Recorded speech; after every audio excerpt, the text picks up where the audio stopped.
Boa noite. No ar, mais uma edição do programa Arcanos Celestes, uma série inédita na televisão brasileira que tem o objetivo de divulgar a obra do cientista, filósofo e teólogo sueco Emanuel Swedenborg, revelador das doutrinas celestes. Este programa vai ao ar todas as terças-feiras, às 19 horas, no canal 5 da NET e 72 da TVA, podendo ser acessado também pelo site www.cwbtv.net ou pelo site www.arcanocelestes.com. As perguntas poderão ser encaminhadas para o e-mail arcanocelestes@gmail.com e os livros poderão ser solicitados pelo telefone 3027-4741. Eduardo, boa noite. Hoje daremos continuidade ao último programa onde falamos sobre os amores reinantes na mente do homem. No primeiro programa falamos sobre os amores reinantes antes da reforma, que são principalmente o amor de si e o amor do mundo. E hoje trataremos dos amores reinantes após a reforma, que seriam o amor ao Senhor e o amor ao próximo. Eduardo, os escritos, como sempre, nos trazem novos conceitos sobre algumas palavras tradicionalmente usadas na doutrina cristã. Algo que me encanta bastante e eu acho que seria interessante esclarecer é o conceito da nova igreja sobre o que é o próximo. Quem poderíamos dizer ser o nosso próximo? Boa noite, Tiago. Boa noite a todos. O próximo, no sentido universal, é o bem comum para com toda a humanidade, né? E a verdade que procede desse bem, né? Uma vez que o homem deve amar todas as pessoas indistintamente, né? Assim como nos mostra a parábola do bom samaritano, que está em Lucas, no capítulo 10, nos versos 30 a 37, onde acontece que um homem desce de Jerusalém para Jericó e é acometido de assalto, né? Os salteadores saqueiam ele, né? E batem nele, né? E o deixam num estado semi-morto, né? E logo em seguida, depois, vinha descendo um sacerdote e passa de largo, como é dito na palavra, né? E mais adiante vem um levita, né? Que é da mesma casta judaica e passa ao largo, né? E depois vem um samaritano, né, que era assim desprezado pela casta judaica, né? E ele então se comove, né, e fica com compaixão, né? E ele então para, né, trata das feridas, né, com vinho e azeite, né? E depois coloca este moribundo na sua montada e leva até um estaleiro, né? Lá ele deixa, né, ainda não satisfeito com o bem que ele já tinha feito com esse homem, ele deixa na hospedaria, paga a hospedagem dele, né? E ainda dá 2 dinheiros para o hospedeiro e dizendo assim, né, que se precisar mais, né, na viagem que ele fará de volta, ele pagaria o hospedeiro, né? Então, num sentido amplo, a gente tem que compreender o que estava acontecendo na época em Jerusalém, né, com o domínio dos romanos, né, e quem faz essa pergunta para Jesus Cristo, né, quem é o meu próximo, né, é justamente um doutor da lei, ou seja, uma pessoa que,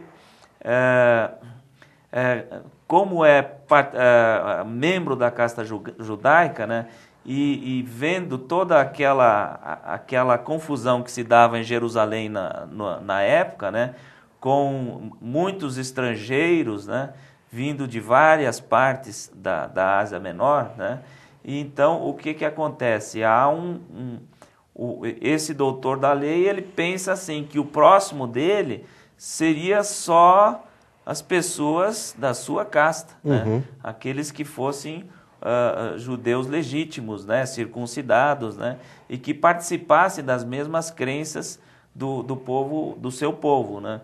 E Jesus, digamos, vendo essa tentativa do doutor da lei de limitar a lei do próximo, né, o amor ao próximo, Jesus Cristo amplia isso, né. Então ele conta essa parábola que justamente mostra, né, que os desprezados samaritanos, né, um desses samaritanos é o que vai fazer justamente aquilo que todos os demais não fazem, que é o sacerdote, que deveria fazer, né, porque ele apregou a isso na sua crença, né, e o levita da mesma forma, né. Então há ali nessa parábola uma compreensão do que é exatamente o próximo. O próximo para todos nós seria a raça humana como um todo, né? E ainda mais além, acima disso, né, o reino do Senhor e acima de tudo o próprio Senhor, de onde procede todo o bem e toda a verdade, né? Então, nesse sentido é que se deve compreender quem é o próximo. E é claro que também o próximo deve ser reconhecido e exercido com inteligência no homem, né? De forma que ele não vai fazer, digamos assim, agir para com uma pessoa exatamente igual como ele age com outra pessoa, né? Porque ele deve agir segundo o bem e a verdade que estão nessa pessoa, né? Por exemplo, se você age tem aquela história dos peixes também, né? É preferível você você ensinar a pescar do que você dar o peixe, né? Porque se você dá sempre o peixe e não deixa que a pessoa trabalhe e tenha o esforço para conseguir, né, o sustento próprio, você está viciando essa pessoa num mal e está confirmando ela nesse mal, né? De forma que, então, o homem interno, né, da igreja, ele age com discernimento para com o seu próximo, né? Fazendo o bem para todos, né? Mas discernindo entre os bons, né, aqueles que ele pode agir de uma forma, e entre aqueles que ele sabe que estão usando, digamos, deficiências suas para se esconder nessas deficiências, né, e ficar, digamos assim, numa situação confortável, né, em que ele vai estar incentivando a preguiça da pessoa, né. E assim tem outras partes, né, por exemplo, um juiz que julga de forma correta pela justiça, né? E ele condena, por exemplo, uma pessoa que merece a condenação e absolve a pessoa que merece a absolvição, ele está agindo com caridade em relação ao próximo, né? De forma que isso essa é uma, digamos assim, uma maneira de você reconhecer quem é o próximo, né? Algo que talvez faça com que os eventuais leitores de Swedenborg se perguntem, é quando ele traz essa aproximação entre o próximo e o si mesmo, né? Você poderia explicar, assim, em breves palavras, o que seria essa relação entre como deve se entender essa ideia entre que cada um é para si mesmo o próximo? Perfeito. Essa é uma ideia que costuma gerar confusão, né? Porque é comum a gente ouvir falar, né, que nós somos, né, a pessoa mesma é o próximo de si mesmo, né? Logicamente que ela precisa cuidar do seu vestuário, cuidar da alimentação, cuidar da moradia, né? Ela tem que ter as suas necessidades comuns, civis, né, preservadas, bem como também ele deve preservar as necessidades daqueles que são seus dependentes, né? E ao mesmo tempo isso não só no tempo presente como no tempo futuro, né? Só que não deve se confundir esse cuidar de si mesmo com, digamos assim, como muitas vezes a gente vê hoje na sociedade, né? Que a pessoa então só pensa em si mesmo e não pensa nos demais, né? Porque isso seria semelhante, por exemplo, uma pessoa que faz uma casa, ela faz a fundação e depois ela coloca a casa e por último ela vai habitar na casa, né? Então a pessoa que pensa em si mesmo somente, ela vai, como se a casa fosse a fundação, né? Ou a estrutura da casa, né? E não as pessoas que vão habitar ali, né? E ao passo que a pessoa que considera, digamos assim, primeiro a si mesmo, no sentido dela estar apta a servir o seu próximo, né? Essa é uma pessoa que está agindo corretamente e pensando na sua vida futura, mesmo na eternidade, né? Porque ninguém pode, por exemplo, fazer o bem ao próximo se não tiver as mínimas condições, né? Mesmo físicas, mentais, né? De inteligência, por exemplo, né? Também de conhecimentos, de sabedoria, né? E também não pode fazer o bem a quem quer que seja se ela não tiver as mínimas condições, né? Digamos assim, de moradia, de alimentação, de vestuário, né? Se ela estiver totalmente dependente, ela não vai poder conseguir fazer o bem ao próximo, né? Porque ela vai muito mais depender do que poder contribuir com o próximo, né? Isso é interessante porque é aquela analogia de você não tem como cuidar também da casa do Senhor, da igreja do Senhor, se você não cuida da sua, né? Você tem que primeiro tomar conta, cuidar do seu próximo, de você mesmo, como você falou. Exatamente. Das suas mínimas condições para poder, assim, ajudar o próximo. Antes de nós entrarmos na próxima pergunta, ele fala de uma terminologia. Como nós já citamos em programas anteriores, toda doutrina possui, vamos assim dizer, um vocabulário próprio, né? Swedenborg fala em graus, em vários graus, né? Nós vemos isso em vários pontos da doutrina, ele usa essa palavra, né? Para falar para o povo de casa, aquele que não teve contato com os escritos, quais são os graus do próximo? Lembrando que muitas pessoas em casa não têm ideia do que Swedenborg define como graus. Perfeito. Os graus, digamos assim, do bem ao próximo e da caridade, eles sobem como se fosse uma escada, né? Partindo da pessoa no singular, né? Depois para a sociedade, que é um conjunto de pessoas, de indivíduos, né? Daí para um conjunto de sociedades, que seria a pátria, né?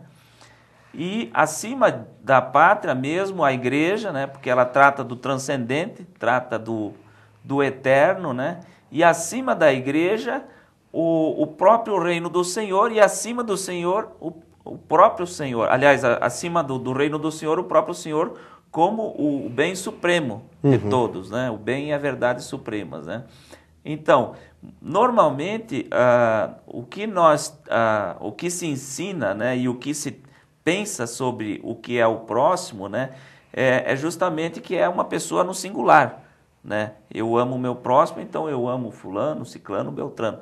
Mas, na verdade, se você pensar num conjunto de pessoas, né? Numa sociedade inteira, aquele que faz bem para uma sociedade inteira ama muito mais do que aquele que faz para uma, duas ou três pessoas, né? Então, a sociedade está acima do indivíduo, né? E acima da sociedade é um conjunto de sociedades, que pode ser um conjunto de sociedades boas, né? Ou más, no caso, né? Digamos assim, se você tem uma sociedade de malfeitores, né? Ela, digamos, deve ser tratada de uma maneira, né? E uma sociedade de pessoas probas, né, e pessoas corretas vai ser tratado justamente de uma outra maneira, né? Mas analisando agora um conjunto de sociedades, por exemplo, que formam um país, uma nação, né? Então, temos o amor à pátria, e isso é comum a pessoa dizer que é honroso a pessoa mesmo morrer pela pátria, né? Porque a pátria é que vai defender os cidadãos, né? E vai, digamos assim, é aquela que nutre, né? E como se fosse uma mãe aos seus cidadãos, né? E acima ainda da pátria, nós temos a igreja, porque a igreja trata e cuida de coisas que são da transcendência, ou seja, ela cuida das coisas que são eternas, né? E ela trata do bem e da verdade do homem, ou seja, ela dá ensinamentos para que o homem se regenere e deixe de ser, digamos assim, como um animal, quase quando ele nasce, porque ele não sabe nada, né? E ele é instruído nas coisas do bem e da verdade, de forma que ele possa ser um cidadão que pensa nos demais de forma correta, né? E acima da própria igreja está o reino do Senhor, ou seja, que é como se fosse a igreja como um todo no globo terrestre, né? E acima do reino do Senhor está o próprio Senhor, de onde procedem todas as coisas que são do bem e da verdade, né? Ou seja, tudo o que emana para o universo vem do Senhor, e dele é que vem as coisas que são boas e verdadeiras, né? E ao contrário das coisas que estão no homem, que devem ser, então, digamos assim, que moldadas a esse bem e essa verdade que emana do Senhor, né? Perfeito. Ou seja, falando hoje sobre o amor ao próximo, não podemos deixar também de falar sobre a caridade. Tema esse que já gerou tantas dúvidas, como é que se pode, discussões a respeito do que é a caridade, né? Depois da reforma, então sabemos que houve essa aprofundamento sobre o tópico, porque tratava-se de uma questão salvífica ou não, sim para os católicos e não para os reformados. E eu queria que você falasse um pouco, qual é a ideia comum que se tem da caridade e o que ensina as doutrinas celestes sobre isso? Certo. Então, a ideia comum, semelhante a essa que a gente já colocou agora, né, é que a caridade é você dar aos pobres, né, socorrer os indigentes, né, e na verdade isso é uma ideia muito limitada da caridade, né, e as pessoas que fazem isso, numa coisa assim, um bem simplesmente assistencialista, muitas vezes estão justamente prejudicando aquelas pessoas porque estão confirmando elas naquele mal, né? Na preguiça, na indigência, né? E digamos assim, não há uma... a pessoa não recebe um ensinamento para sair daquele mal que ela se encontra, né? Então, a caridade, na verdade, ela é muito mais ampla, né? Ela cuida das coisas que devem ser feitas, digamos assim, no cumprimento do dever, né? Ou seja, todo trabalho que é feito com justiça, com justeza, né? Todo trabalho que é feito com empenho, né? E com senso de dever, isso constitui a caridade, né? Por exemplo, um exemplo que foi dado antes foi o do juiz, né? Que julga com justiça. Ele está fazendo um bem para a sociedade. Se ele coloca um marginal, digamos assim, na prisão, ele está impedindo que aquele marginal faça mal a outros cidadãos, no caso, né? E, ao mesmo tempo, um sacerdote, por exemplo, se ele age com correção e ele ensina o bem e a verdade e ele vive isso em sua vida, né? Ele está agindo com caridade em relação ao seu próximo, né? Outra coisa é um pai que restringe a atuação do filho quando ele está fazendo algo mal, né? Algum mal. Então, se ele não age na educação do filho, ele vai estar sendo conivente com o mal. Então, tudo isso são coisas que concernem essa questão do que é a caridade, né? E numa forma assim mais ampla, né? De forma que as doutrinas celestes elas ensinam que o homem, aliás, a caridade verdadeira não é simplesmente fazer o bem, mas em primeiro lugar fugir do mal, né? Porque se você mistura o bem com o mal, né, seria semelhante a você querer limpar uma superfície que está suja com um pano sujo, né? Ia misturar a sujeira, né? Então, agora se você limpa aquele pano, lava ele bem, né? E depois você vai poder limpar ela e a sujeira realmente vai ser eliminada, né? Então, esse conceito de caridade é importante que ele seja compreendido numa amplitude muito maior do que normalmente a gente vê por aí, né? Muito bom, eu acho que isso dá uma boa ideia do que nós entendemos, do que as doutrinas celestes entendem por caridade. Até então falamos apenas sobre o amor ao próximo, caridade. Foi amplamente explicado, mas como hoje nos propomos a falar sobre os dois amores reinantes da mente do homem após a reforma, que seriam o amor ao próximo e o amor ao Senhor, eu vou pedir que você fale um pouco sobre essa relação que existe entre o amor ao próximo e o amor ao Senhor. Porque também é outra expressão que sai da boca das pessoas com muita facilidade, né? Até devido aos dois primeiros e maiores mandamentos. Mas o que é verdadeiramente o amor ao Senhor e o amor ao próximo? Certo. Na primeira epístola de João, capítulo 4, verso 20 a 21, está escrito, né? Se alguém diz, amo perfeitamente a Deus e odeia seu irmão, é mentiroso. Pois o que não ama seu irmão que vê, como pode amar a Deus que não vê?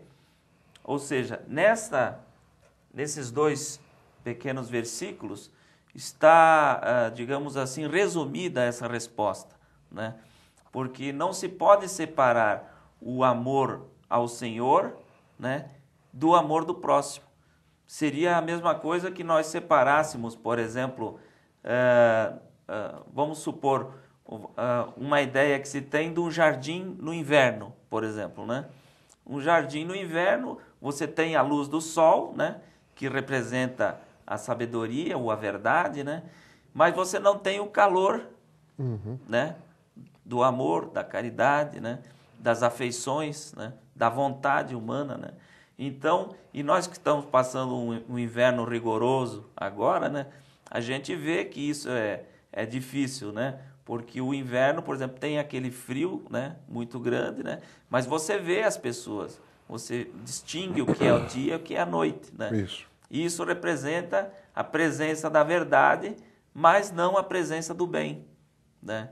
E se nós fizermos uma relação da pergunta feita, né, qual a relação entre o Senhor, né, e o próximo, né, é mais ou menos essa mesma relação, né?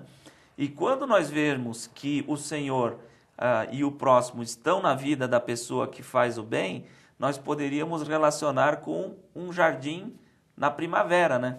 Onde todas as flores, né, florescem, os frutos, né? A natureza se aviva, né? Porque há um equilíbrio entre o bem e a verdade. Os dois estão ali presentes, né? E há também uma atmosfera temperada por esse amor, né, que falta no inverno justamente, né, onde você nota que todas as coisas parecem que morrem, né? Ou seja, as plantas secam, né? As flores não aparecem, né? Tudo fica digamos assim, numa quase que um deserto, né? E quando vai para a primavera, é justamente o contrário. Então, se a gente pensar nesses dois exemplos, a gente pode ter uma ideia de qual a relação que há entre o amor ao Senhor e o amor ao próximo, né? E que não há possibilidade desses dois estarem separados na mente do homem. Caso contrário, não há salvação do homem, né? Porque a vontade e o entendimento sempre devem estar presentes, né? O bem e a verdade, né? O amor, né, e a sabedoria, né? Todos esses elementos eles têm que estar sempre integrados, né, como num casamento, né? E quando há esse casamento, há realmente uma relação entre o homem e Deus, né? Há um casamento celeste entre o homem e Deus. Olha, muito bom, Eduardo. Eu acho que com essas pequenas explanações, né, que de maneira alguma abrangem todo o tema, por se tratar de algo muito amplo, nós pudemos dar uma ideia ao público de casa sobre o que as doutrinas celestes nos dizem sobre o amor, sobre os amores reinantes na mente do homem após a reforma, que seriam o amor ao Senhor e o amor ao próximo.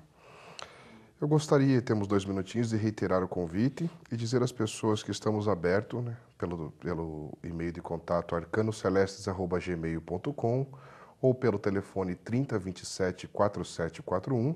Teremos o maior prazer, eu ou o Eduardo, em responder as perguntas. Temos um apoio também de outros estudantes, né? E assim, e por esses telefones e por esse e-mail, vocês poderão ser informados das datas das futuras reuniões, né? Estaremos à disposição de todos, os livros estão aí, eu acredito que vale a pena, é uma leitura sadia. Grandes homens, como já foi mencionado, tiveram em sua biblioteca obras de Swedenborg. Queria agradecer a audiência de todos, né? E lembrando que na terça-feira que vem nos encontraremos. Eduardo, se puder, algumas palavras finais. Então, não sei se nós temos tempo ainda de mostrar os livros, né? Então vamos fazer rapidinho, né? Só para, se puder focar um pouquinho a câmera aqui. Esse livro chamado Divina Providência, que será uma série de... É o próximo livro que nós iremos reeditar, que é um livro que já está esgotado, né? E temos então uma edição para o final desse ano, talvez comecinho do ano que vem, né?